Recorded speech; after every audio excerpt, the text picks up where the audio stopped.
ఎన్నికలు జరిగిన విషయం అందరికీ విదితమే. ఎన్నికల తర్వాత ఓట్లను కౌంట్ చేయాల్సిన అవసరం వచ్చింది. మొత్తం 1030 ఓట్లు పోలైనవి. దాంట్లో 26 ఓట్లను తర్వాత కౌంట్ చేస్తామని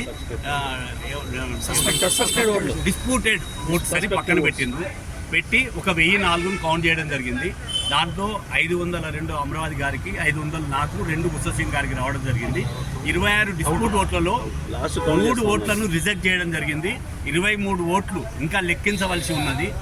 ఆ రోజు లెక్కించడానికి చేయండి అని మనం అడిగితే అమరావతి లక్ష్మీనారాయణ గారు లెటర్ ఇచ్చి ఇవి కౌంట్ చేయొద్దు, ఇక్కడికే మీరు కౌంటింగ్ ఆపేయండి అని వారికి లెటర్ ఇస్తే ఆ లెటర్ ప్రకారం వారు దాన్ని పోస్ట్పోన్ చేసి బాక్స్ను వారి వద్ద పెట్టుకొని తర్వాత కోర్టుకు సబ్మిట్ చేసి కోర్టు ద్వారా పోలీస్ స్టేషన్లో పెట్టడం జరిగింది.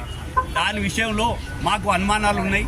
బాక్స్ 1 డే మొత్తం బయట ఉన్నది, తర్వాత ఉంది కాబట్టి మీరు అది కోర్టు సమక్షంలో సీల్ ఓపెన్ చేసి కోర్టులోనే కౌంటింగ్ చేయాలని మనం కోరడం జరిగింది. దాని ప్రకారం వాళ్ళు మళ్ళీ రిటర్న్గా పోలీస్ స్టేషన్ నుంచి బాక్స్ రిటర్న్ తీసుకొని కోర్టుకు సబ్మిట్ చేయడం జరుగుతుంది. కోర్టు ద్వారా మళ్ళీ తదుపరి కౌంటింగ్ ఉంటుంది. కోర్టు నిర్ణయించిన డేట్ ప్రకారం కౌంటింగ్ జరుగుతుందని తెలియజేస్తున్నా. న్యాయం గెలుస్తుంది, ధర్మం గెలుస్తుంది. న్యాయం పోరాటంలో మీరందరూ సపోర్ట్ చేసిన ప్రతి ఒక్కరికి కూడా, మన ఎంబడి నడిచిన ప్రతి ఒక్కరికి నేను శతకోటి వందనాలు తెలియజేస్తున్నాను.